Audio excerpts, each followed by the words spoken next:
வணக்கம் ஃப்ரெண்ட்ஸ். சிறகடிக்க ஆசை சீரியலில் இன்னும் எபிசோடில் என்ன நடக்குதுன்னு பார்க்கலாம் வாங்க. ஒரு விஷம் குடித்த பொண்ணு முத்துவும் அவங்க அம்மாவும் கொண்டு வந்து ஹாஸ்பிட்டலில் சேர்த்துறாங்க. அது ஏற்கனவே சீதா ஒர்க் பண்ணிட்டு இருக்க ஹாஸ்பிட்டல் தான். மீனாவும் இருக்காங்க. அப்போ அவங்க பையன் வர அந்த அம்மா திட்டுன்னு திட்டுறாங்க. நீயும் உங்கள் அப்பாவும் பிடிவாதமாக இருந்ததுனால தான் இன்னைக்கு என் பொண்ணுக்கு இந்த நிலைமை. அவளுக்கு பிடிச்சவனை கல்யாணம் பண்ணிக்க ஒத்துக்கிட்டு இருந்தா என் பொண்ணு நல்லபடியாக இருந்திருப்பாளே. என் பொண்ணுக்கு ஏதாவது ஒன்று ஆகட்டும், அப்போ இருக்குடா உனக்கும் உங்கள் அப்பனுக்கும் அப்படின்னு திட்டிகிட்டு இருக்க முத்து நைஸா எனக்கு ஒரு சவாரி இருக்கு, நான் கிளம்புறேன்னு மீனா கிட்ட சொல்லிட்டு நழுவுறாரு. அப்போது அந்த விஷம் குடித்த பொண்ணோட அம்மா, தம்பி ஒரு நிமிஷம் நில்லுங்க, முன்ன பின்ன யாருன்னே தெரியாத இந்த தம்பி என் பொண்ணை காப்பாற்றுறதுக்காக காரில் தூக்கி போட்டுட்டு இங்கே கூட்டிகிட்டு வந்தாங்க. இந்த மாதிரி மனுஷங்களை மதிக்கிற ஆளுங்களும் இருக்காங்க, தெரிஞ்சுக்கங்க அப்படின்னு மகன்கிட்ட அந்த அம்மா அழுதுகிட்டே சொல்ல, அந்த பையன் ரொம்ப நன்றிங்க, காருக்கு எவ்வளோ ஆச்சுங்கன்னு பணம் எடுக்க போக, இருங்க அதெல்லாம் ஒன்றும் வேண்டாங்க, நீங்கள் உங்கள் பொண்ணை பாருங்க, நான் சவாரியாக கூட்டிகிட்டு வரல, உதவிக்கு தான் கூட்டிகிட்டு வந்தேன், கவலைப்படாதீங்க, உங்கள் பொண்ணுக்கு எதுவும் ஆகாத, உங்கள் பொழைச்சிக்குவாங்க அப்படின்னு முத்து ரொம்பவே தாழ்ந்த குரலில் சொல்ல, அந்த பையனும் அவங்க அம்மாவும் ரொம்பவே நன்றின்னு சொல்ல முத்து நகர்றாரு. முத்து போயிட்டுருக்க பின்னாடியே வர்ற மீனா அங்கே நிற்கிற சீதா கிட்ட, சீதா அந்த பொண்ணுக்கு என்ன ஏதுன்னு ஏதாவது சொன்னாங்களான்னு கேட்குறாங்க. கேட்டேன்க்கா, உயிருக்கு எதுவும் ஆபத்து இல்லைன்னு சொன்னாங்க அப்படின்னு சீதா சொல்ல, இவங்க பின்னாடியே வந்த அந்த பொண்ணோட அம்மா கிட்ட, பயப்படாதீங்க, அந்த பொண்ணுக்கு எதுவும் பிரச்சனை இல்லையான்னு சொல்ல, அந்த அம்மா ரொம்பவே நெகிழ்ந்து போய் கடவுளே காப்பாத்திட்டப்பான்னு மேலே பார்த்து கும்பிடுறாங்க. இப்போ ட்ரீட்மெண்ட் கொடுத்துட்டு இருக்காங்க, கொஞ்ச நேரத்தில் டாக்டர் வந்து உங்ககிட்ட பேசுவாங்கன்னு சீதா சொல்ல, அந்த அம்மா சரிம்மான்னு வேகமா தலையாட்டிட்டு இருக்காங்க.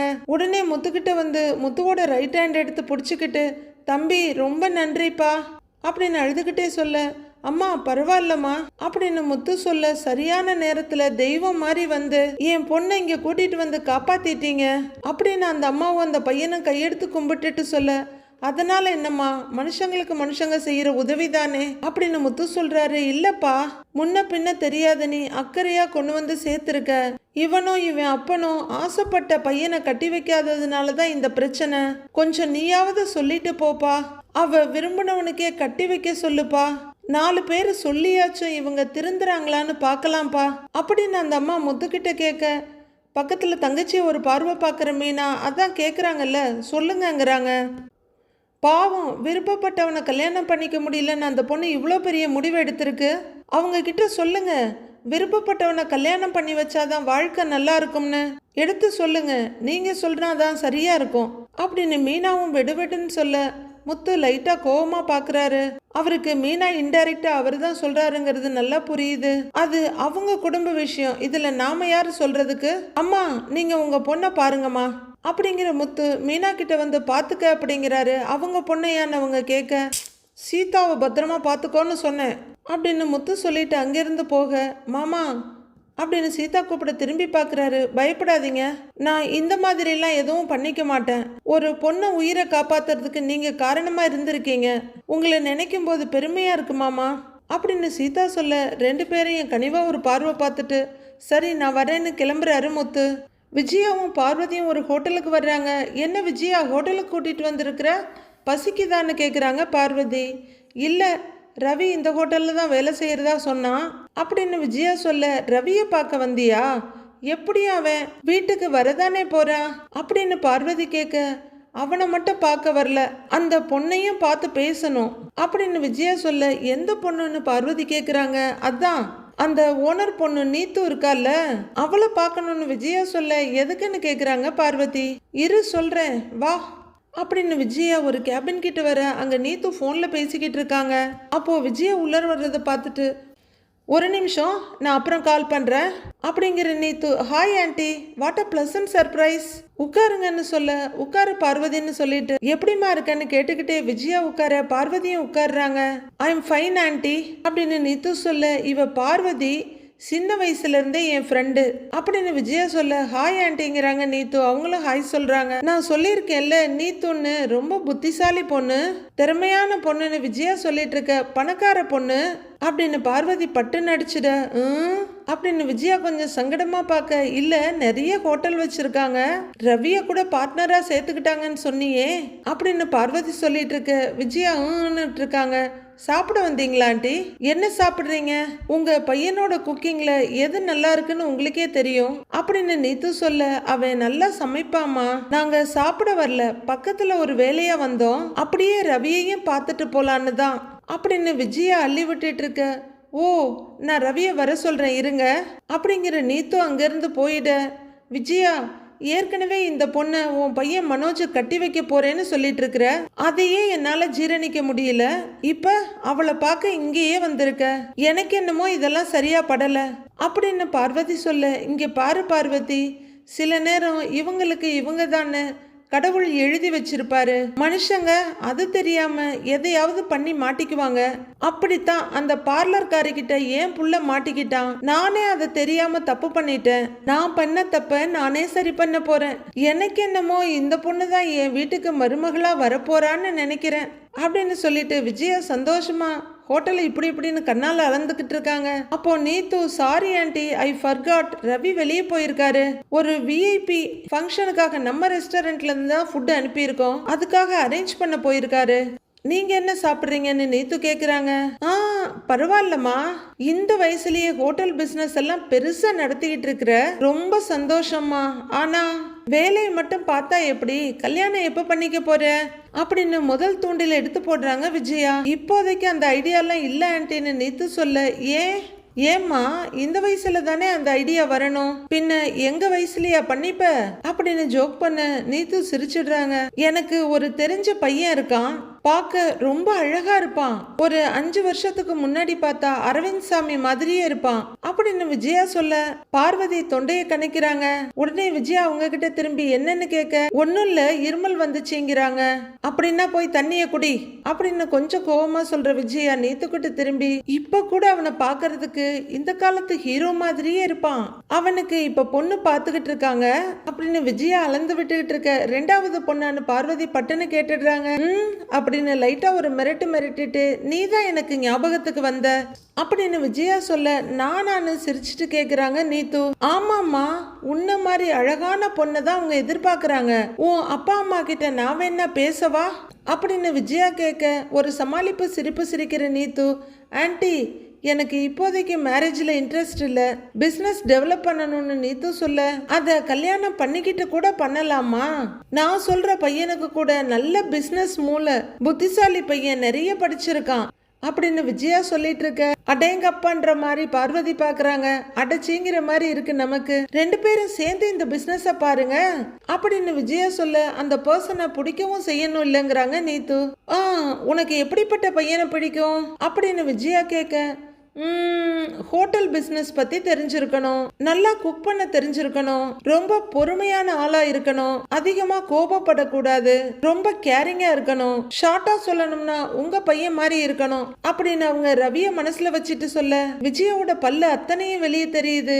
ஏன் பையன் மாதிரியா, நான் மனசுல என்ன நினைச்சேனோ நீ அப்படியே சொல்றமான்னு வழியிறாங்க விஜயா. உங்க பையன் அவ்வளவு நல்லவராச்சே, ஸோ எனக்கு வர ஹஸ்பண்டும் உங்க பையன் ரவி மாதிரி இருக்கணும் அப்படின்னு நீத்து சொல்ல, விஜயாவோட முகம் சுண்டி போயிடுது, பார்வதியோட முகம் அப்படியே சிரிப்புல விரியுது. அவங்க நக்கலா விஜயா ஒரு பார்வை பார்த்து நக்கலாவே சிரிக்கிறாங்க.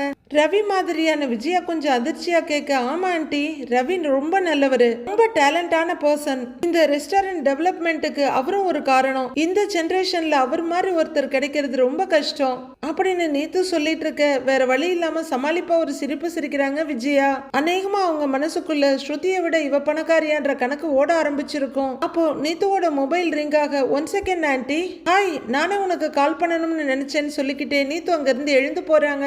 என்ன பார்வதி, ரவி மாதிரி இருக்கணும்னு சொல்றா அப்படின்னு விஜயா பார்வதி கிட்ட கேட்க, அவளுக்கு ரவி மாதிரி பையனை தான் பிடிச்சிருக்கு போல அப்படின்னு சொல்ல, ச்சே, இந்த பொண்ணை முன்னாடியே பார்க்காம போயிட்டேனே, கடவுள் இவ்வளவு லேட்டா இந்த பொண்ணை காட்டியிருக்காரு அப்படின்னு விஜயா சொல்ல, இதோ பாரு விஜயா, தேவையில்லாம இந்த பொண்ணை மனோஜுக்கு கட்டி வைக்கலாம்னு யோசிக்காத, அந்த பொண்ணு சொன்னதை கேட்டல்ல, ரவி மாதிரி வேணுமா, இந்த மாதிரி பசங்கள்லாம் கிடைக்க மாட்டாங்கன்னு வேற சொல்றா, அப்படின்னா ரவிக்கு டிமாண்ட் அதிகமா இருக்கு, எதுக்கும் ஸ்ருதி கிட்ட சொல்லி ரவிய ஜாக்கிரதையா பாத்துக்க சொல்லு, இல்ல நீ சொன்ன மாதிரி இந்த பொண்ணே உன் வீட்டுக்கு மருமகளா வந்துட போறா அப்படின்னு பார்வதி சொல்ல, விஜயா யோசிக்க ஆரம்பிக்கிறாங்க. முத்துவை பார்க்கறதுக்கு மீனாவோட அம்மாவும் சத்யாவும் கார் ஷெட்டுக்கு வந்திருக்காங்க. முத்து அங்க இல்ல. செல்வம் அவங்களுக்கு கார்த்திகை விட்டு டீ வாங்கிட்டு வந்து கொடுத்துட்டு இருக்காரு. இந்தாங்கம்மா டீ எடுத்துக்கங்க அப்படின்னு அவர் கொண்டு வந்து நீட்ட சத்யா எடுத்துக்கிறாரு.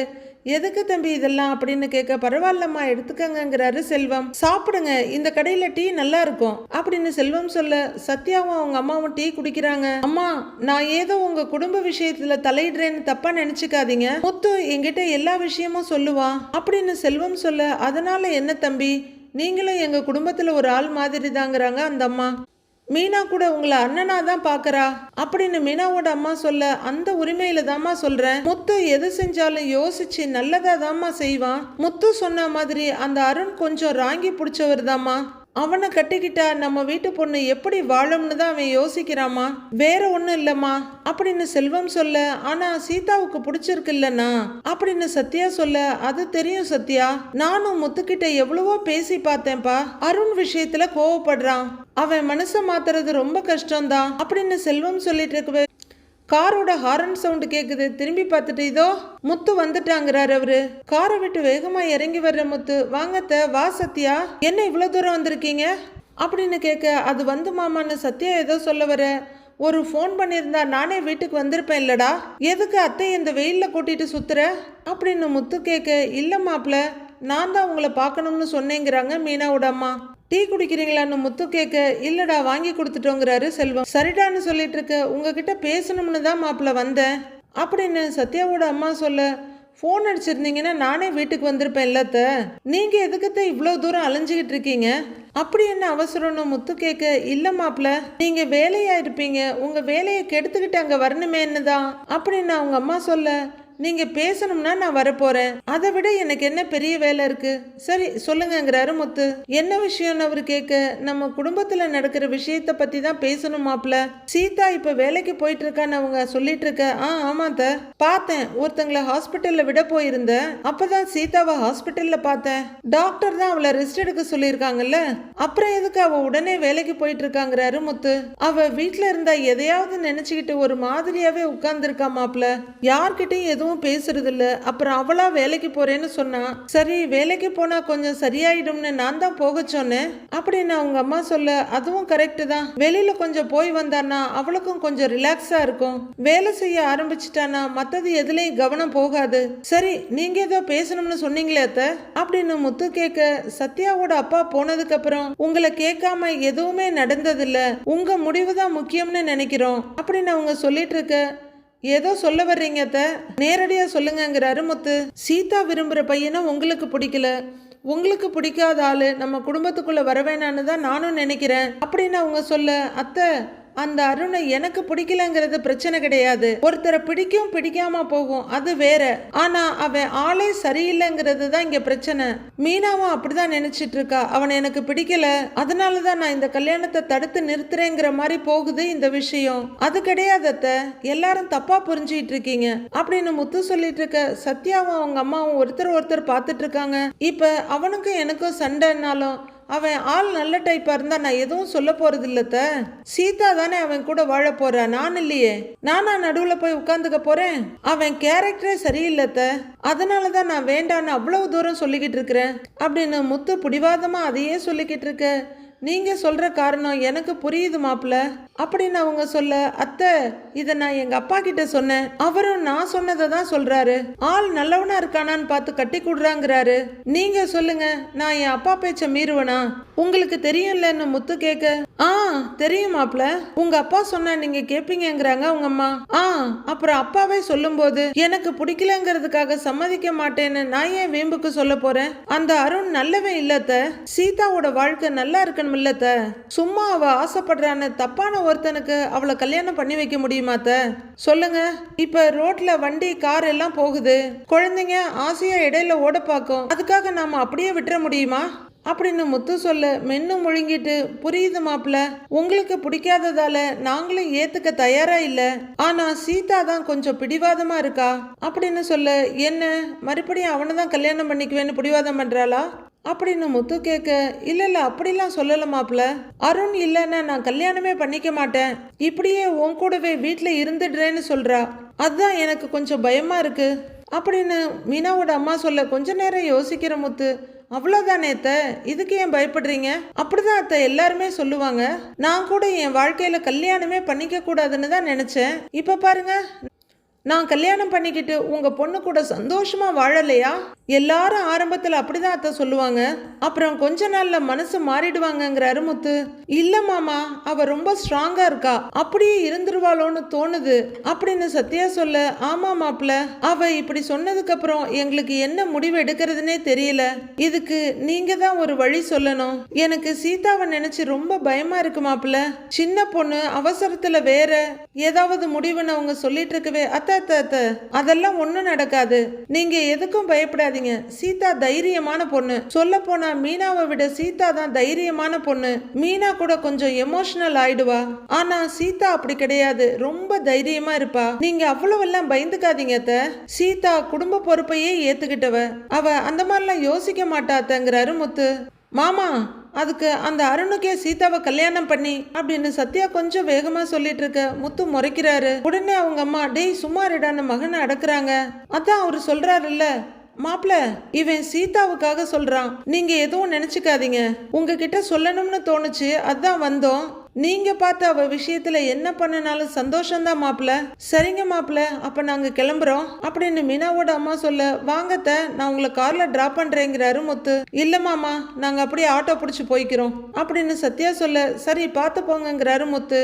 வரோன்னு சொல்லி 2 பேரும் கிளம்பிடுறாங்க. அவங்க அந்த பக்கம் போனதும் இந்த பக்கம் வர்ற முத்துக்கிட்ட, என்னடா சொன்னாங்க உன் மாமியாருன்னு செல்வம் கேட்க, அவங்க எல்லாம் சொல்ல வந்தாங்கன்னு எனக்கு புரியலடா, ஆனா அந்த அருணை விடுறதுக்கு இவங்களுக்கு மனசே இல்ல, அதான் நான் மனசு மாறுவனான்னு வந்து பார்த்துட்டு போறாங்க அப்படின்னு முத்து சொல்ல, நீ அவ்வளோ சீக்கிரம் மாறுறவன் இல்லையேங்கிறாரு செல்வம். டேய், அவன் நல்லவனா இருந்தா நானே முன்னாடி நின்று கல்யாணத்தை நடத்தி வச்சிருப்பேன்டா. என்ன மனசுல வச்சுட்டு சீதாவோட வாழ்க்கையில பழி வாங்கிடாதடான்னு அவன் காலில் கூட விழுந்திருப்பேன்டா. அவன் கேரக்டரே சரியில்லடா, இதுக்கு மேல எனக்கு எப்படி சொல்லி புரிய வைக்கிறதுனே தெரியல அப்படின்ற முத்து யோசனையா சொல்லிக்கிட்டு இருக்காரு. வீட்டுல விஜயா சோஃபால உட்காந்து யோசிச்சுட்டு இருக்க, ஸ்ருதி அப்படியே மொபைலோட அந்த பக்கம் நடக்கிறாங்க. ஸ்ருதி, உங்ககிட்ட தான் பேசணும்னு இருந்தேன், வான்னு கூப்பிட. என்கிட்ட பேசுறதுக்கு எதுக்கு ஆண்டி வெயிட் பண்ணிட்டு இருந்தீங்க? நேரா உள்ள வந்து பேச வேண்டியது தானேன்னு கேட்டுக்கிட்டே ஸ்ருதி வந்து உட்கார்றாங்க. என்ன விஷயம் சொல்லுங்கன்னு அவங்க கேட்க, நானும் பார்வதியும் ரவி வேலை பார்க்குற ஹோட்டலுக்கு போயிருந்தோம் அப்படின்னு விஜயா சொல்ல, எதுக்கு ஆண்டி, சாப்பிடவான்னு கேட்குறாங்க ஸ்ருதி. இல்ல நான் வேற விஷயமா போனேன், அப்படியே ரவியை பார்க்கலாம்னு நினைச்சேன் அப்படின்னு விஜயா சொல்ல, சரி ஆண்டி, அதையே என்கிட்ட சொல்றீங்கன்னு கேக்குறாங்க ஸ்ருதி. அது இல்லம்மா, என் மனசுல பட்டதை சொல்றேன். ரவிய நீத்துவோட ஹோட்டல்ல வேலை பார்க்க சொல்லாத, அவனை அங்கிருந்து வேலையை விட்டு நிக்க சொல்லு அப்படின்னு விஜயா சொல்ல, ஏன் ஆண்டி அப்படி சொல்றீங்கன்னு ஸ்ருதி கேக்குறாங்க. இல்ல, அந்த நீத்துவோட நடவடிக்கை சரியில்லை, எப்ப பார்த்தாலும் ரவிய புகழ்ந்தே பேசிக்கிட்டு இருக்கிறா, அதுதான் எனக்கு நெருடலா இருக்கு. நான் என் மருமக கிட்ட நியாயமான விஷயத்துக்கு சண்டை போடுவேன், ஆனா வெளியில யார்கிட்டையும் விட்டு தர மாட்டேன் அப்படின்னு விஜயா பூசுத்த நல்ல பாலிசி ஆண்டின்னு நம்பி சொல்றாங்க ஸ்ருதி. ஆனா நீங்க சுத்தி வளைக்கிறீங்கன்னு நினைக்கிறேன், ஸ்ட்ரைட்டாவே சொல்லுங்கன்னு ஸ்ருதி சொல்ல, அதான் நீ ரவி அங்க விட்டன்னா அந்த நீத்து ரவிய உங்ககிட்ட இருந்து பிரிச்சாலும் பிரிச்சிடுவா அப்படின்னு விஜயா சொல்ல, கொஞ்சம் திடுக்குன்னு பாக்குற ஸ்ருதி, ஃபர்ஸ்ட் நீங்க எதுக்கு ஆண்டி அங்க போனீங்கன்னு கேக்குறாங்க. அது ஒண்ணும் இல்ல, நான் அந்த நீத்துவுக்கு ஒரு நல்ல வரன் இருக்குன்னு சொல்ல போனேன், ஆனா அவ எதுக்கு எடுத்தாலும் பாக்குற மாப்பிள்ள ரவி மாதிரி இருக்கணும்னு அவனையே உதாரணமா சொல்றா. என்ன நினைச்சிட்டு இருக்காவ அப்படின்னு ஸ்ருதி கிட்ட போட்டு கொடுக்கற ஆசையில விஜயா சொல்ல, ஸ்ருதி சிரிச்சிட்டு உட்கார்ந்து இருக்காங்க. என்னம்மா, நான் சீரியஸா பேசிட்டு இருக்கேன், நீ சிரிக்கிற, அவனை அந்த வேலையை விட்டுட சொல்லு அப்படின்னு விஜயா சொல்ல, ஆண்டி நானே தனியா ரெஸ்டாரண்ட் ஆரம்பிக்கணும்னு தான் இருக்கிறேன், அதுக்கு ரவி தான் எதுவுமே சொல்லாம இழுத்துக்கிட்டு இருக்கிறான் அப்படின்னு ஸ்ருதி சொல்ல, தெரியுமே, நல்ல விஷயம் தானே, அதுக்கே அவன் ஒத்துக்க மாட்டேங்கிறான் அப்படின்னு விஜயா சொல்ல, கொஞ்சம் இருங்க, நீங்க இதை அவங்கிட்டயே கேளுங்க அப்படிங்கிற ஸ்ருதி ரவின்னு கூப்பிடுறாங்க. என்ன ஸ்ருதின்னு கேட்டுக்கிட்டே ரவி வர, இங்க பாரு ஆண்டி ஏதோ சொல்றாங்க, இவங்களே நீ நீத்துக்கிட்ட ஒர்க் பண்ண வேணான்னு சொல்றாங்க அப்படின்னு ஸ்ருதி சொல்ல, அவங்க கிட்ட ஏதாவது சொல்லிக்கிட்டு இருக்கியான்னு ரவி கேக்குறாரு. ஏய், நான் ஏன்டா சொல்ல போறேன், ஆன்டியே தான் நீ அங்க ஒர்க் பண்ண வேணாம்னு சொல்றாங்க அப்படின்னு ஸ்ருதி சொல்ல, ரவிக்கு நம்ப முடியல. அப்படியே திரும்பி அவங்க அம்மாவை பார்க்க, ஆமா ரவி, ஸ்ருதி சொல்ற மாதிரி நீ தனியா ஹோட்டல் ஆரம்பி, நீ ஓனர் ஆகுறது தான் முக்கியம், இவ்வளவு திறமைய வச்சுக்கிட்டு நீ எதுக்கு அந்த நீத்து கிட்ட வேலை செஞ்சிட்டு இருக்க அப்படின்னு விஜயா மனோஜுக்கு நீத்து கிடைக்க மாட்டான்ற கோவத்துல சொல்லிக்கிட்டு இருக்க. அதுல உங்களுக்கு என்னமா பிரச்சனைன்னு ரவி கேக்குறாரு. நீ உட்காரு அப்படின்னு விஜயா சொல்ல ரவி போய் ஸ்ருதி பக்கத்துல உட்கார்றாரு. நானும் பார்வதியும் உன் ஹோட்டலுக்கு வந்தோம் அப்படின்னு விஜயா ஆரம்பிக்க, நீங்க எதுக்குமா அங்க வந்தீங்க அப்படின்னு ரவி கேட்க, நாங்க உன்னை பாக்குறதுக்கு தாண்டா வந்தோம். நீ ஏதோ ஆர்டர் விஷயமா வெளியே போனதா சொன்னா அந்த நீத்து பேசுறதே சரியில்லடா, உன்னையும் ஸ்ருதியையும் பிரிச்சிருவாளோன்னு எனக்கு பயமா இருக்குங்கிறாங்க விஜயா. என்னம்மா சொல்றீங்கன்னு ரவி கேட்க, அவ பேச்செல்லாம் அப்படிதான்டா இருக்கு. நீ ஒழுங்கா ஸ்ருதி சொன்ன மாதிரி ஹோட்டல் ஆரம்பிக்கிற வழியை பாரு, அப்பதான் நீ பெரிய ஆளா வர முடியும் அப்படின்னு விஜயா சொல்ல, ஸ்ருதி தான் பங்குக்கு ஒரு ஆள் கிடைச்சிட்டாங்கன்னு கேட்டுக்கோ, ஆன்ட்டியே சொல்றாங்க. நீ ஏன் பேச்சு தான் கேட்க மாட்டேங்கிற, அவங்க சொல்றதையாவது கேளு அப்படின்னு ஸ்ருதி சொல்ல, அம்மா எனக்கு எதுவும் புரியல. நீங்க ஒரு நாள் வந்து நீத்து பேசுறத கேட்டுட்டு நீங்க எதையோ புரிஞ்சுக்கிட்டா அதுக்கு நான் என்னமா பண்றது, அப்படி நீத்து என்னதான் சொன்னாங்க அப்படின்னு ரவி கேட்க, இவ்வளவுதான் இப்போதைக்கு என்னால சொல்ல முடியும், முழுசா விளக்கம் எல்லாம் சொல்லிக்கிட்டு இருக்க முடியாது. நீ தனியா ஹோட்டல் ஆரம்பிக்கிறது தான் உனக்கு கரெக்ட். இப்ப மனோஜ பாரு, அவன் படிச்சிருக்கான், பெரிய கடை ஆரம்பிச்சுட்டான். இதே மாதிரி உனக்கு என்ன தேவையோ அதை பண்ணி தர்றதுக்கு ஸ்ருதி இருக்கிறா. அப்புறம் என்னங்கிறாங்க விஜயா. சட்டு புட்டுன்னு நீ ஹோட்டல் ஆரம்பிக்கிற வழியை பாரு அப்படின்னு சொல்லிக்கிட்டே வெளியே போய் கொண்டு போயிருந்த பேக் எடுத்துட்டு ரூம்குள்ள போறாங்க விஜயா. இப்ப எதுக்கு அம்மா கிட்ட இதெல்லாம் பேசுன அப்படின்னு ரவி ஸ்ருதிய கோவமா கேட்டுட்டு ரூம்குள்ள போக பின்னாடியே போறாங்க ஸ்ருதியும். ரூம்குள்ள கோவமா வந்து உட்கார்ந்த ரவி கிட்ட, டேய் நான் ஏன்டா பேச போறேன், உன் அம்மா ரெஸ்டாரண்ட்டுக்கு வந்திருக்காங்க, அவங்க அங்க பார்த்ததை வச்சு பேசுறாங்க, இல்லனா இத்தனை நாளா பேசாதவங்க இப்ப எதுக்கு பேசணும், அவங்களுக்கு பார்த்த உடனே புரிஞ்சிருச்சு நீத்துவோட கேரக்டர். நான் அப்போத்துல இருந்து சொல்றேனே, அவளுக்கு உன்னோட ஹார்ட் ஒர்க் வேணும், ஆனா அதுக்கு உண்டான ரெகக்னேஷன் உனக்கு கிடைக்க கூடாதுன்னு நினைக்கிறா அப்படின்னு ஸ்ருதி சொல்ல, நீ நீத்துவ சந்தேகப்படுறியா அப்படின்னு ரவி கேட்க, சேச்சா எனக்கு அதை பத்தி எல்லாம் கவலையே இல்ல, உன் அம்மா ஏதாவது நினைச்சுக்கிட்டு போகட்டும், எனக்கு உன் மேல நம்பிக்கை இருக்கு, நீ அப்படிப்பட்டவன் இல்ல, உன் அம்மாவுக்கு உன் மேல நம்பிக்கை இல்ல, அதுக்கு நான் என்ன பண்ண முடியும் அப்படின்னு ஸ்ருதி சொல்ல, என் அம்மாவுக்கு என் மேல எல்லாம் நம்பிக்கை இருக்கு, ஆனா நீத்துவ தான் அவங்களுக்கு பிடிக்கல அப்படின்னு ரவி சொல்ல, புரியுதுல்ல, உன் அம்மாவுக்கும் அவளை பிடிக்கல, எனக்கும் அவளை பிடிக்கல, அப்புறம் நீ எதுக்கு அவகிட்ட ஒர்க் பண்ணிட்டு இருக்கிற, சீக்கிரமே தனியா ரெஸ்டாரண்ட் ஆரம்பிக்கிற வழியை பார்ப்போம். இப்ப நானே எல்லாத்தையும் பார்த்துக்கிட்டு இருக்கேன், நீ மட்டும் ஃபுல் பிளட்ஜா வந்தேன்னா இன்னும் ஃபாஸ்டா ஒர்க் நடக்கும், நல்லா யோசி அப்படின்னு ரவியோட தோளத்தட்டு ஒரு அமுக்கி சொல்லிட்டு போறாங்க ஸ்ருதி. நைட் ஆகுது. மீனா பூ கட்டிட்டு இருக்க முத்து உள்ளர வர்றாரு. வாங்கங்க சாப்பாடு எடுத்து வைக்கிறேன், ட்ரெஸ் மாத்திட்டு வாங்கன்னு மீனா கிச்சனுக்குள்ள போறாங்க. முத்து அங்கேயே நின்னுட. திரும்பி பாக்குற மீனா, என்ன அங்கேயே நிக்கிறீங்க அப்படின்னு கேட்க, நீ தான் உங்க அம்மாவை என்கிட்ட பேச சொல்லி ஷெட்டுக்கு அனுப்பி விட்டியான்னு முத்து கேக்குறாரு. ஷெட்டுக்கா அம்மா வந்திருந்தாங்களா அப்படின்னு மீனா கேட்க, தெரியாத மாதிரி கேட்காத, அத்தைய பத்தி எனக்கு நல்லா தெரியும், அவங்க அப்படிலாம் பண்ண மாட்டாங்க, என்கிட்ட ஏதாவது பேசணும்னா போன் தான் பண்ணுவாங்க, ஷெட்டுக்கெல்லாம் வந்து பேச மாட்டாங்க, நீ தான் அனுப்பி வச்சிருக்கிற, சொல்லு அப்படின்னு முத்து கத்த, ஏங்க அவங்க வந்ததே நீங்க சொல்லிதாங்க எனக்கு தெரியும் அப்படின்னு மீனா சொல்ல, பொய் சொல்லாத மீனா, சீதா கல்யாணத்தை பத்தி பேச சொல்லி நீ தான் அனுப்பி இருக்கிற அப்படின்னு முத்து எல்லாம் தெரிஞ்ச மாதிரி சொல்ல, நான் தான் சொல்றேன்ல எனக்கு எதுவும் தெரியாதுங்க, அம்மா எதுக்கு வந்தாங்க என்ன சொன்னாங்கன்னு மீனா கேட்க, ரொம்பவும் நடிக்காத, சீதா கல்யாணத்தை பத்தி என்கிட்ட பேச சொல்லி நீ தான் அவங்கள அனுப்பி வச்சிருக்கிற, அவங்களுக்கு அப்படியெல்லாம் பேச தெரியாதுங்கிறாரு முத்து. எல்லாம் தெரிஞ்ச மாதிரி பேசாதீங்க, நான் என் அம்மாவை வேலை செய்யற இடத்துக்கெல்லாம் அனுப்பிவிட போறேன், முதல்ல அம்மா வந்து என்ன பேசுனாங்கன்னு சொல்லுங்க அப்படின்னு மீனா சொல்ல, ஓவரா நடிக்கிறல்லங்கிற மாதிரி பார்த்துட்டு இருக்காரு முத்து.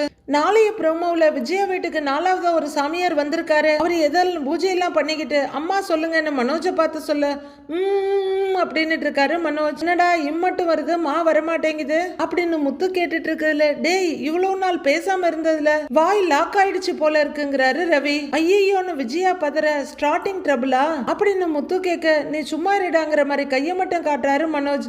பேசுடா அம்மான்னு கூப்பிடு அப்படின்னு விஜயா சொல்ல, அப்படின்னு அவர் வாயை திறக்க சாமியார் டொப்புன்னு எதையோ தூக்கி போடாது அவர் வாய்க்குள்ள போயிடுது. அந்த காமெடி பீஸோட வாய் அப்படியே ஸ்ட்ரக் ஆகி நின்னுடுது. எல்லாரும் அதிர்ச்சியா பாக்குறாங்க. மீதி என்ன நடக்குதுன்னு நாளைக்கு பார்க்கலாம் ஃப்ரெண்ட்ஸ்.